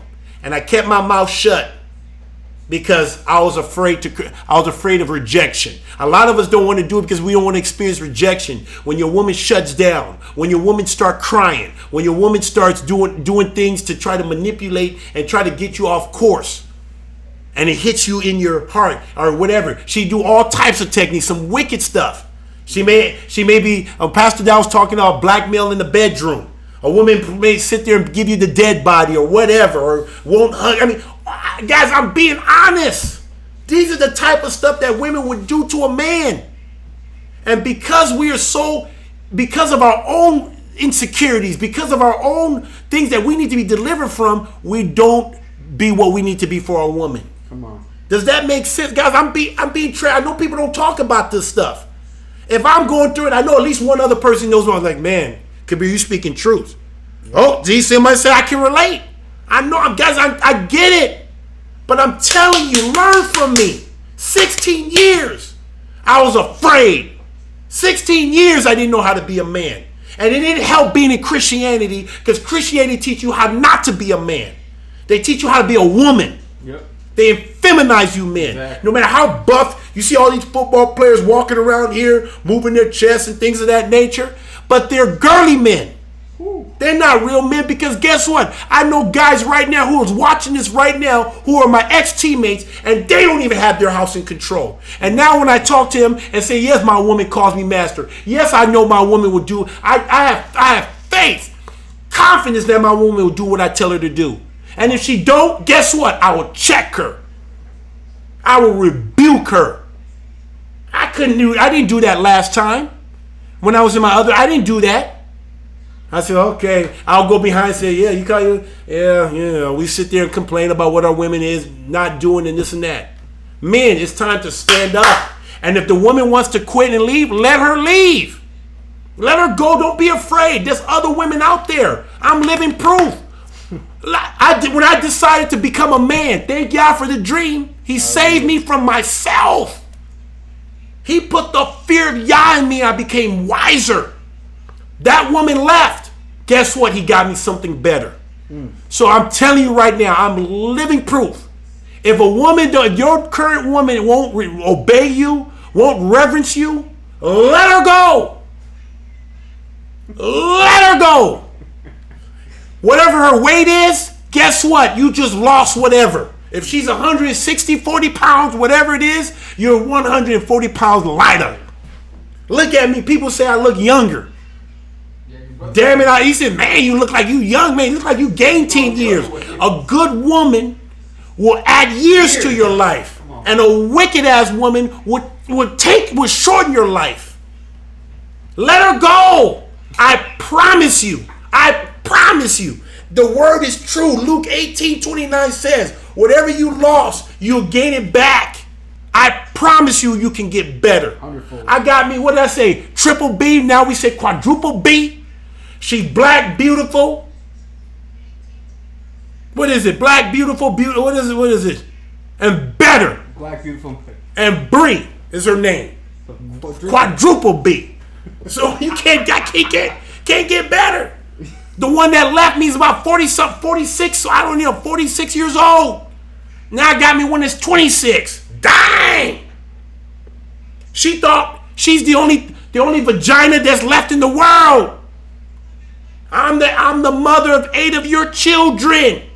You need me. No, I don't. I can reproduce. I just got to find someone better. And now I have a potential now to grow again. And now to come into this truth with multiple women. Woo-wee! I can catch up to my number 8 easy. Boom, boom, boom. You got 1, 2, 3. Man, multiplication adds up.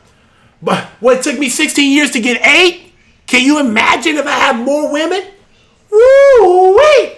Don't twins run in your family? And I got twins I'm a twin. Who knows what can happen? So we'll see. It's to be continued. KGB is to be continued. We'll see from here now. But anyway, guys, I hope what I'm telling you guys is making some sense. So you got this comment where women are equal to men, just different roles. It's BS, people. We're not equal. Nope. So now let me wind it down. Don't treat your woman as your equal. She's not your equal. And women, you don't treat your husband like he's your mate. Not like, I'm not talking about your mate, but like he's one of your equals, not one of your girlfriends. He's your husband. You treat him like Yeshua HaMashiach himself. That is your way of worship. If you truly want to worship Yah, you honor your husband. What does it say? Let me read one more. Ephesians chapter 5, verse 33. What does it say? Let me go here. And we'll end on here. I think I started there. I'm going to end there. And then we can see if there's any questions here. And look at this. It's a command. It says, this is the great mystery. But I speak concerning Christ and the church. Nevertheless, let everyone you particular love his wife, even as himself. What is that? Nourish her, cherish her, meaning feed her, clothe her. Conjugal rights, we know. Water her with the word. Treat her like your own flesh. If I'm cold, I'm going to put a jacket on. I'm going to make sure I take good care of myself, clothe myself, eat. If I'm hungry, I'm going to eat. You make sure you take care of like your own body. You don't see her be dressing nice and then she's wearing holes in her clothes. You take care of yourself, but then you treat her like crap. You don't do that. I don't go around punching myself in the face. Well, I'm going to punch my wife in the face. I expect better of myself. Why would I not expect better of her too? If I expect myself to be a better servant, a better son, a better brother, a better father, brother husband, how much more should I expect of my Yeshaya? Come on. So love her. It says this. So nevertheless, let every one of you particular so love his wife, even as himself. And the wife, see that she reverence. Forget the respecting people. Okay, I respect him. No. Reverence, worship, honor. It says that. When you look up behind that word, man, that's different. Isn't reverence and respect two different things? It says reverence. Come on. In the same way you would Christ, her husband. Guys, it says it right there in the word. So if you think I was wrong about the men and women not being equal, men is greater. They have greater value. It says it right there. Now, does that mean Christ doesn't love you? Man, I love all my children, but guess what? They're not equal.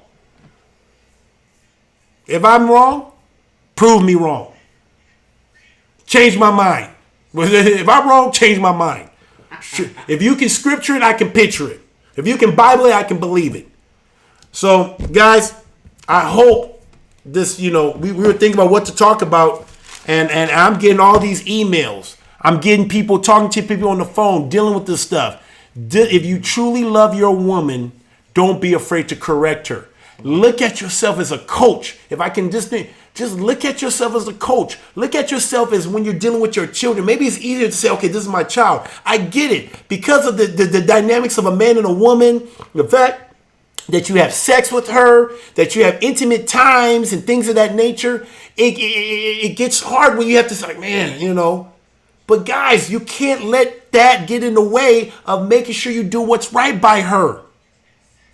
Does that make sense? We're intimate with you. This time that we have intimate time when you feel the feeling of the Holy Spirit. Does Yah say, oh, you know, that feeling, but you still have to be corrected when you're doing wrong.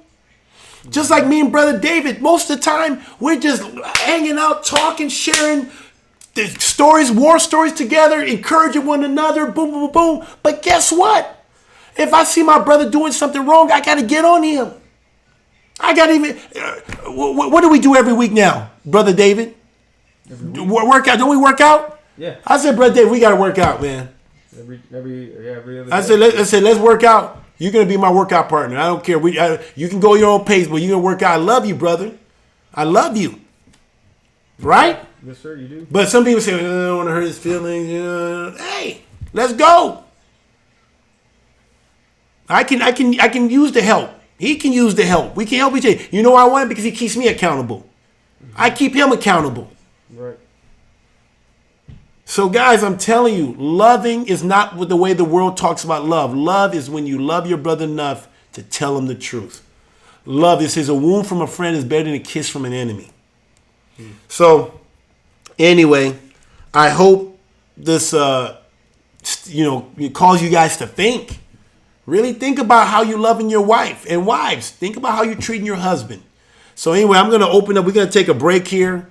And then I'm going to leave it for some questions. So please ask some questions that's pertaining to this stuff. I know that usually I do a very good job in being thorough, but I do like when you ask questions. So if you don't, we're just going to wrap it up. Did you talk about this shirt? We'll talk about shirt after the end. There's a lot of people asking. Yeah, so we will talk about that end. So let me take a break. I gotta catch my breath or more in my throat because I'm drinking this cold water here. Yeah. But We'll be right back. We'll be right back. You want to eat? Huh?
All right. All right, guys, we're back. We're back. We're back. We're back. All right. So if you would want to look at your phone rather than the screen, just because the screen you can't scroll. Yeah, no. But I guess let's deal with Brother Kabir. There was a question that was presented earlier in the show. You touched on it a little bit, but maybe you can bring some more clarity. Okay, say the question. The question was about, basically this was the question is, men and women are equal as human beings. Maybe not, they have different roles, but what do you have to say to that about value as a human being? Are they equal as human beings? Are they equal in value? You know something? Guys, I know people want to get caught up. Are you equal in value? You know something? I think that when I think about that question, people get so caught up. Am I equal in value? Am I this and that? Just do what's right. You know, when I think of that question, I'm thinking of Abel and Cain, right? Abel and Cain both gave offering to Yah, right? But Yah favored Abel over Cain. And he was so envious, so covetous, he killed his brother. And what did Yah says? He says, Abel, if you did what was not Abel, but Cain, if you did what was right, would you not also be? Would you not also be accepted? So instead of us worrying about where we are in our value, just do your part and you will be valuable. I remember when I played for the Green Bay Packers, I was a 5th rounder. I consider, okay, I'm not a first rounder. And I sat there and worried about, why wasn't I picked first round? Just quit. You know, why wasn't I second round? Why wasn't I this round? Why wasn't I this height? Or why wasn't I this big? Well, you know what I did? I just said this, guys. I said at the end of the day, I'm going to be the best player that I can be. Wherever I am on the chart or the grand scheme of things, I'm going to be the very best. And wherever that leads me, so be it. And guess what? I did end up becoming an all-time sack leader. I ended up becoming a starter for a period of time during my times with the Green Bay Packers. I didn't worry, but those who worry about all this stuff end up never going anywhere. They're so busy looking at everybody else instead of just doing the very best thing. Keep your head down and you move forward. You got people running the Olympics now. If you're so busy where everybody's running, am I as fast as this girl? Am I fast as this guy? Just run your race. Keep your eyes at the finish line. And you run as fast as you can. And you run in such a way that you win. Don't worry about where you are. Just run. And you'll find out where you're going to be. Not everybody's going to be first place. Not everybody's going to be a first rounder. Not everybody's going to be equal. Just be the best you can be. Not everybody has all the same talent. Doesn't Jesus talk about the talents? One he gave 10, 5, another one he gave 2, another one he gave 1 according to their talents. So you can sit here and play these emotional games. I'm not going to play into that stuff. You are what you think you are. If you think that somebody's greater than this, then that's what you are. So you are what you think you are. But I promise you this much, if you just focus on who you are and you be the best that you can be, that all that Yah's made you to be, those questions won't even come up. We got another question. Does that make sense? Yes, sir. Give me another one. So we have here from, I'm going to say. Exactly. I like Her name is Mahalia Sealy. How should a wife treat an unbelieving husband who knows the truth but does not want to follow it, only picking and choosing certain things? That's a good question. Hey, before I answer that question, I like what this guy, this brother Sean Henderson says. Winners focus on winning, and losers focus on winners. That's what he gets it. That's straight up. Stop focusing. Just run. One day you'll be a winner. Just run. Maybe not. Just run. Give it your best. But how do you deal with a husband who's an unbeliever? How do you deal with a husband who picks and chooses? How do you deal with a husband who's not loving you like Christ loved the church? Well, guess what? I'm so glad I don't have to come up with the answer. 1 Peter chapter 3. Let's read. 1 Peter chapter 3, verse 1. It says this, likewise, ye wives, be subject to your own husband, that if any obey, is this not what she just said? Obey not the word, That means he does not obey the word. Does it say you can treat him disrespectfully? You can do whatever? No. Let's see what a woman should do.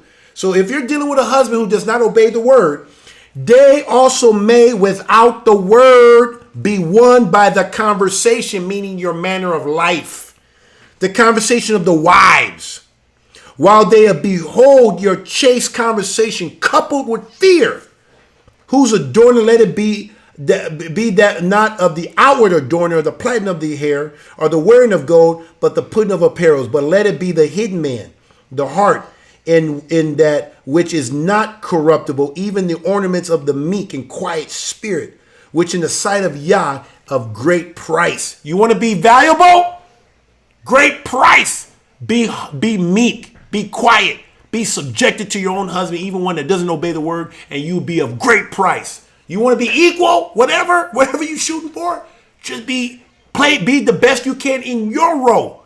Be the best woman you can be. Even when you have a non-believer, even says David Miller, even talks about a master. If you do wrong and your master rebukes you or beats you, you're getting what you deserve. But if you get beat for doing good, that's even greater, because you didn't deserve it, but you got beaten for doing good. That's better than somebody getting it because they deserved it. For after the manner of this world, and I read this, the holy women trusted in God, adorned themselves, seeking self, being subjected to your own husband. Even Sarah obeyed her husband, obeyed Abraham, calling him Lord, whose daughters ye are, as long as you do well and are not afraid of amazement. So that's what a woman is to do. Be obedient, be subjected to your own husband with a quiet and gentle spirit. That's what it says. Hallelujah. What's another one? Any more questions? There's one you could probably read that if you want. Which one? Christina? Mm-hmm. It says, should a wife, this is from Sister Christina, should a wife support her husband marijuana addiction if he asks her to? Example, if a husband asks his wife to go and purchase drugs for him, should she obey? Okay. That's a great question. That is a great question. And I got a word for you. And I'm going to see, I think it's an Acts, but I don't know exactly. But remember Ananias and Sapphira? Is that Sapphira? And Ananias lied to the Holy Spirit about what he sold the house for, right? And then he died. And then his wife came in and she lied and followed her husband. And guess what? They said, why did you do this? And she died. So obviously, smoking marijuana and stuff like that, that is a woo. It's not, okay, I can say one thing. This is a tough, I would say call the elder and talk about this one, because I can't say it's against the law. You know, I mean, you got people saying that, but this is a tricky one. I think you should call the elder on this one. Yeah. But probably not the best platform. This is not the best platform to talk about that particularly. But I would say, and I'm hoping this is just an example. But I would say if somebody's in that situation, you should call an elder and seek their counsel on how to handle that situation. That's a good answer. But what I'm saying, the example I'm using, if your husband is asking you to sin, and this is not the same situation, I can't say that smoking marijuana is a sin. It goes against straightway truth, custom. We don't allow that in straightway truth. That is not acceptable. It's not a sin. I would say that means it doesn't go against the law and the Torah, but it does go against what we do here at Straightway. So we have, just like every community. There's no specific law for it. Yeah. But it's not wise. Yes, it's not wise. But like I said, I wouldn't say that's not an opportunity to try to disrespect your husband. I think if in that case, the best thing I can say is to entreat him. But if he's asking you to do it, that's a tough one. That's a tough situation for a woman to be in, and I think you should call an elder. And that's a tough one. That's a tough one. I don't even know. What would you say? Call an elder. Call an elder. That's it. Call an elder, and because there's got to be more. There's more to that story, and I just so that's kind of hard. So that's a good question. Well, any more questions? You see more, Freddie? No. You don't see anything that says no. It should be sober minded. I swore 120 for life. No question. I'm looking through here, guys, on my phone here. About the bride price. Oh, somebody asked about the bride price. What was the question? Anybody remember? Oh, right here, I found it. It says somebody CJE says, what is a good price for an Israelite sister, and how much gold and silver? Well, first of all, Pastor Dow did do a video, or he did a teaching, and we're gonna put it up on here on the. Did you find that? Okay. Okay. So Brother Freddie's gonna put that up so you can go to that teaching to see what he says. But just in short, the father sets the price. So whatever the father sets the price, that's what it is. So that's something that the husband to be, or the husband that desire to be the husband of the woman, and the father, that's when they can negotiate those prices and things of that nature. All right, shalom family. That's the spiritual combat, brother Michael Israel. Nice seeing you, brother. But yeah, so the father sets that up in Israel. That's how that will be handled. And usually, keyword father. Father, see, father. So who do you go to? Yeah, exactly. So the father will hand her over. So, but that was something that was done between the father and the son to be, or the father of that son. It could even be in that regards too. Or obviously, in our times now, a lot of it has to be dealt with community heads. Mm-hmm. You know, because we don't have, we're not. Sometimes fathers are not in. Yeah, they're not in the truth. But I believe that as we continue doing this stuff that Pastor Dow has put, that Yah has used Pastor Dow to put together with the community, I think we're going to have a generation of people now living this truth out. And so we're just in the beginning. We're just on the cutting edge. Pastor Dow has been an example, leading us, teaching us how to do this stuff. And now we got children. We got children coming in. I tell Mariah all the time. So my Mariah, she's about to be 3 years old, but I got her making her own bed every single morning. And the way I told her, I said, hey, you're going to be a helpmeet one day. And your husband might want you to make the bed every single morning, or whatever have you. So we're training our children. So you're right. It is going to be at a point where we're dealing with Israelite fathers and children at the same level. So thank you for taking the question. Awesome. Show glory. Okay. Any more? Any more? You see anything, Brother Freddie? Brother Lamar asked, how's the gun laws in Wisconsin? Brother Lamar asked, how are the gun laws in Wisconsin? It's great. Like, you can have open carry. You don't have to have a license to have open carry. You do need to have a license to carry concealed carry.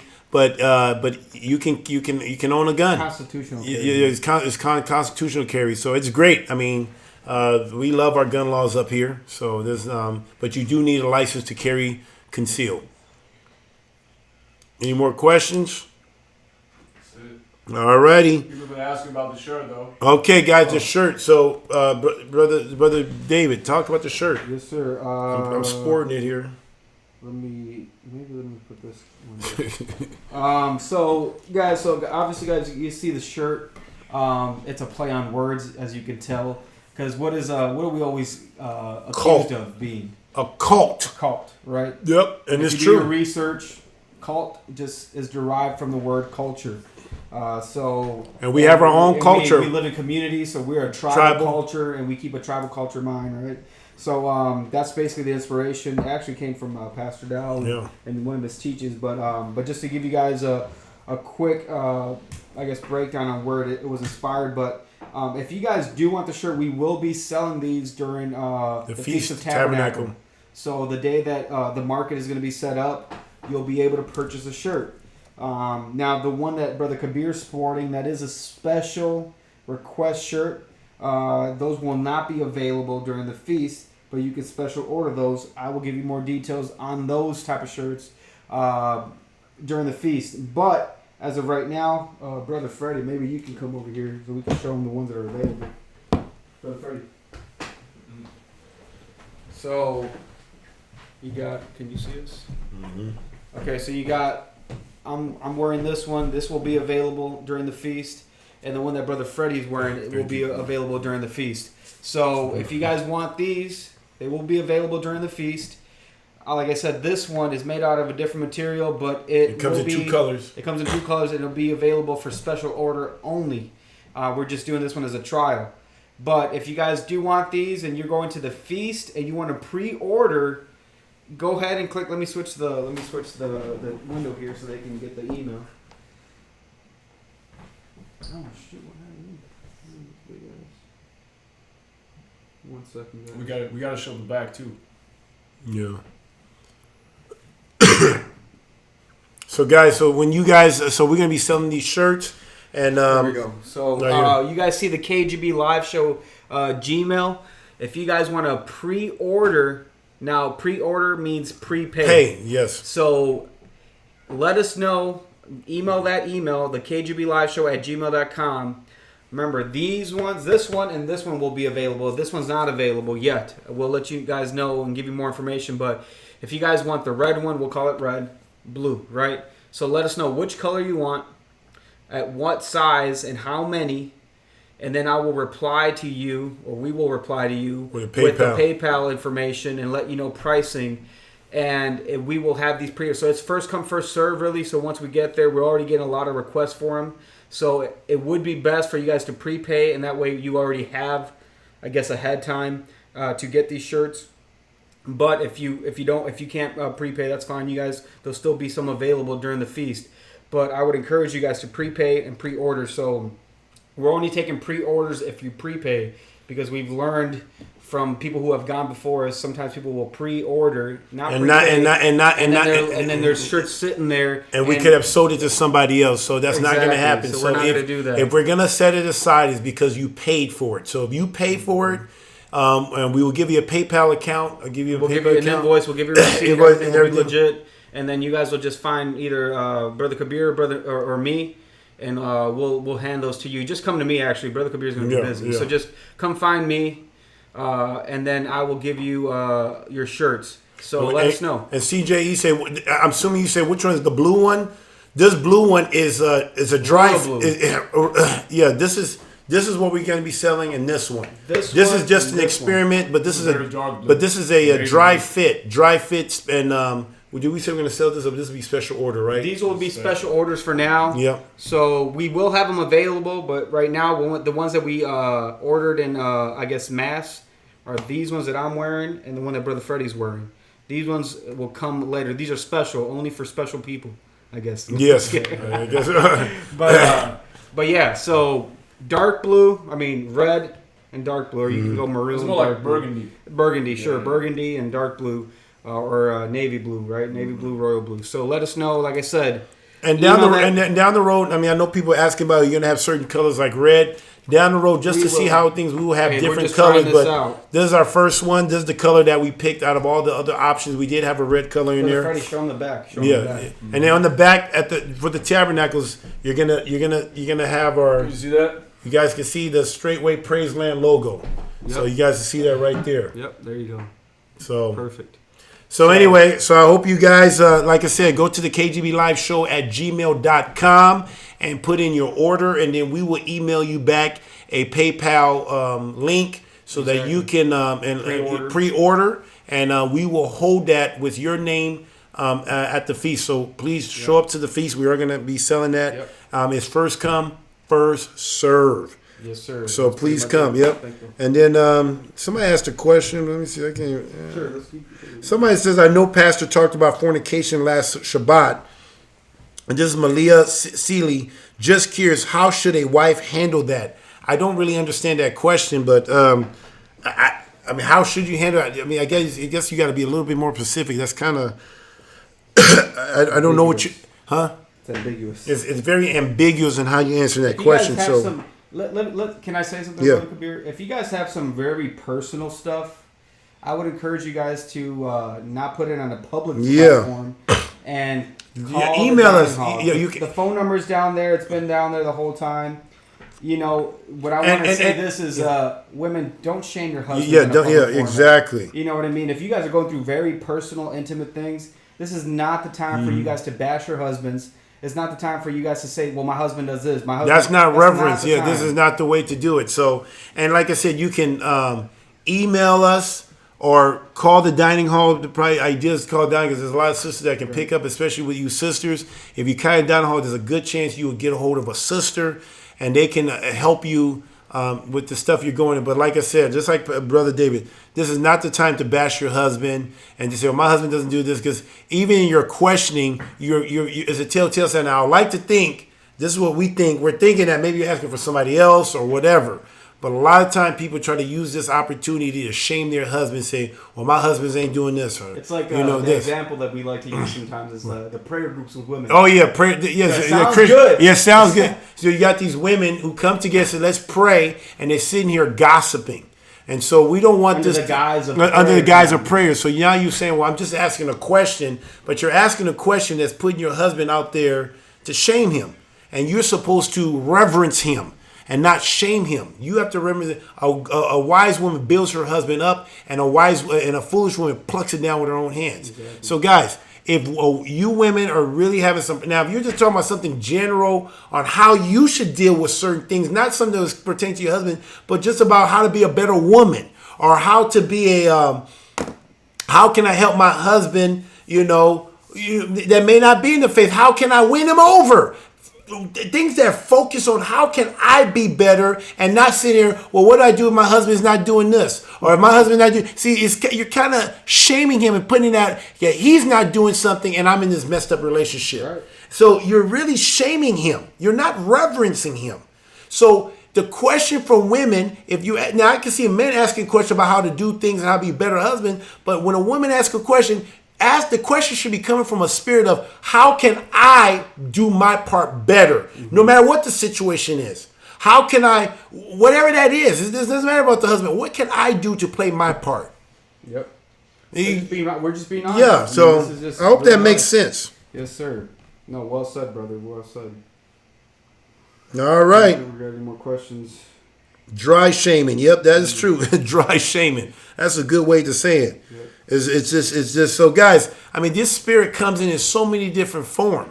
So, guys, really be mindful on how you ask your question, because think about it. If I'm watching this show, I'm thinking like, I wonder what her husband... Now, all of a sudden, even if it's not true, now you just put in the thought that man abused his wife, or that man's doing marijuana, or that man... I mean, what kind of question are these? Think about that. Be sober in the type of question you're asking. Right. Your questions on this show should be how you can be better. Remove the log out of your own eye so you can see the speck in your brother's eye. Come on. That's good, brother. I mean, this is so life. So guys, and this is all out of love. Yeah. This is all out of love, guys. So I don't know. I don't see any questions really, brother. All right.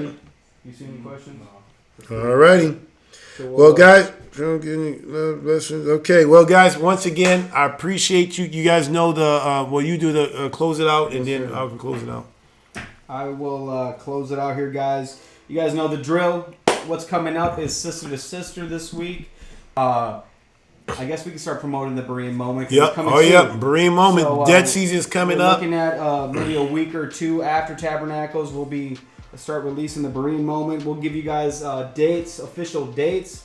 Be on the lookout for that. We do believe it'll bless you. This is season 2. I think season 2 is going to be, I don't know how you can't say it's better. Yeah. I mean, it's going to. But the quality will be better. It's just a whole nother level. Different. And if this is okay, brother, because we talked about this already. But guys, it does take money to give you guys good quality.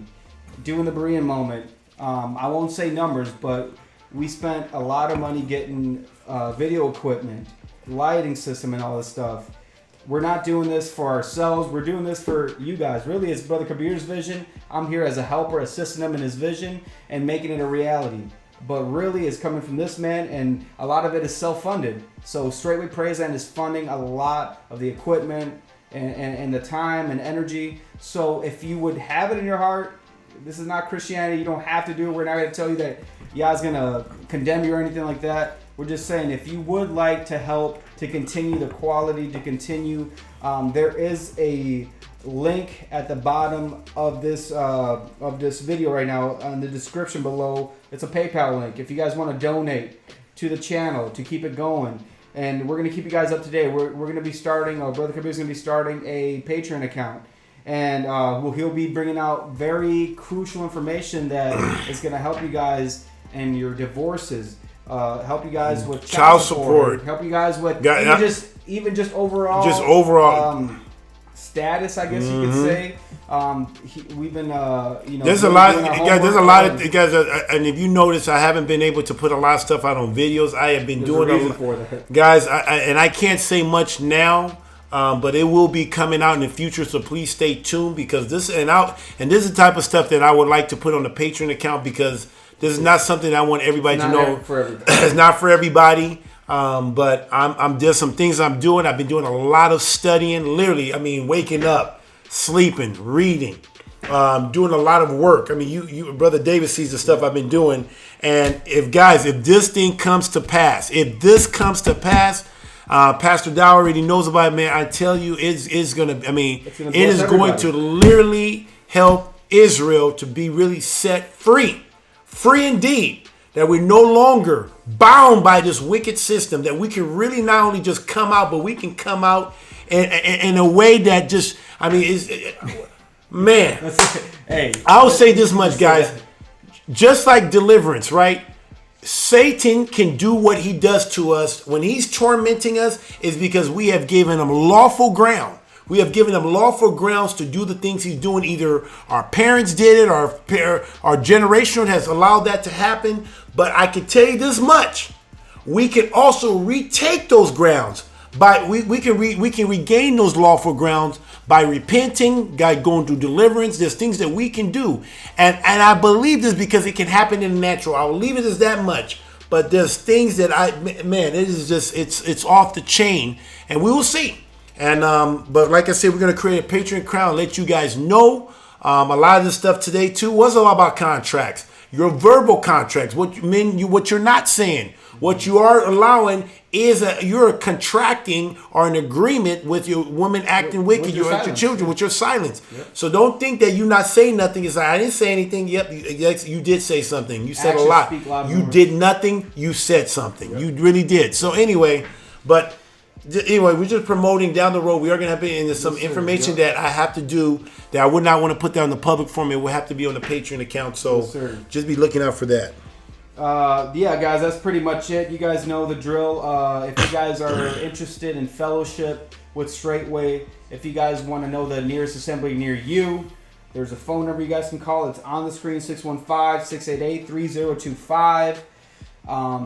If you have questions of me, you can feel free to email me. Anybody, I don't know who's on the show here watching, but there's people who have personally has emailed me, and I have gotten contact with you. So just email me at the KGB Live Show at gmail.com. And trust me, I usually tend to get back with people pretty quick. Just be patient, because we are getting ready for Tabernacle. We are Tabernacle and stuff like that. Yep. But please, if you have questions, specific questions to me, private questions, guys, I'm doing this stuff because I want to see people set free. I was able to overcome something very great, very traumatic. I was able to overcome. And because I was able to overcome and find my way, and by the grace of Yah, get out of it, I want to see other men and women set free. So please, guys, I'm making myself available. You can call the number 615-688-3025.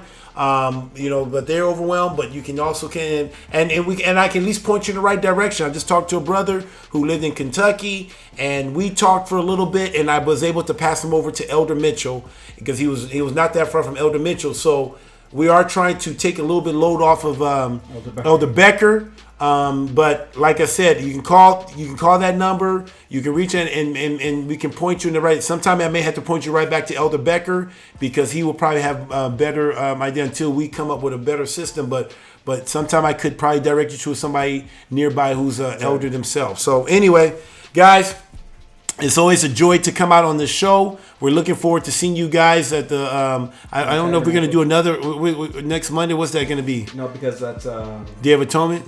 So it's the Day of Atonement. So we will not be doing the KGB Live Show. It's the Day of Atonement. But guys, we are going to be. So it may be this may be the last show until we come back from Tabernacle. So 3 weeks. 3 weeks. So guys, we're gonna be doing some video. We're gonna be putting some videos out, some content.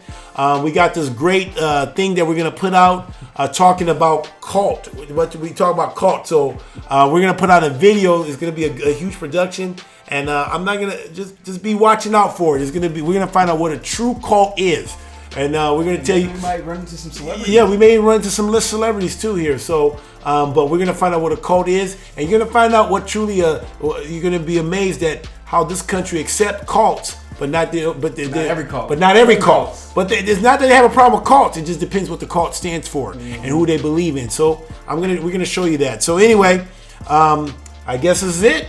And remember, guys, be faithful in the little things. Okay? Shalom, shalom.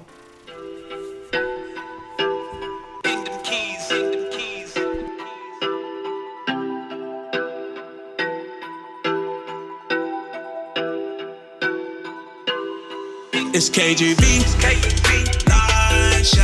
We gon' set it right. Live Show. We only tell the truth.